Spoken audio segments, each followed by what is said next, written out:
గణేష్ గారు మీ next cinema మళ్ళీ హరీష్ గారితో ఎక్స్పెక్ట్ చేయొచ్చు? 200%, 500% చెప్పే 1000%.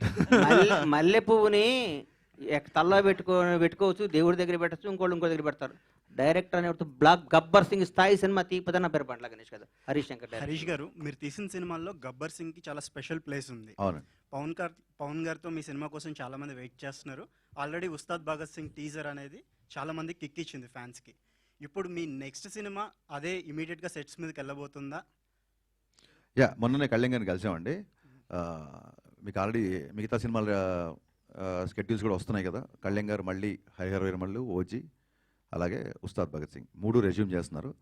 సో నాకు తెలిసి ఇమీడియట్గా షూటింగ్ అదే ఉంటుండొచ్చు. డేట్స్ కన్ఫర్మ్ అయిన తర్వాత నేను మీడియాతో షేర్ చేసుకుంటాను. రీసెంట్ గా మీరు చిరంజీవి గారితో ఒక యాడ్ డైరెక్ట్ చేశారు.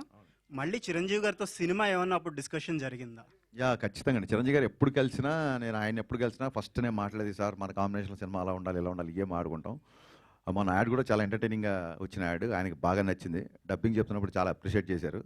సో నేను ఒక నేచర్ లా అని నమ్ముతానండి. మనకి నేను చెప్పే కదా, మిరపకాయ సక్సెస్ తర్వాత నేను వేరే ప్రొడ్యూసర్ దగ్గరికి వెళ్తుంటే కళ్యాణ్ గారి నుంచి కాల్ వచ్చి గబ్బర్ సింగ్. సో నేను గబ్బర్ సింగ్ తీసాను అనుకోను, గబ్బర్ సింగ్ సినిమా నన్ను చూస్ చేసుకుంది అనుకుంటా. నేచర్ కాల్ అది, ప్రకృతి సహజంగా వచ్చిన ఒక డెసిషన్, యూనివర్స్ కాల్ యాక్చువల్లీ.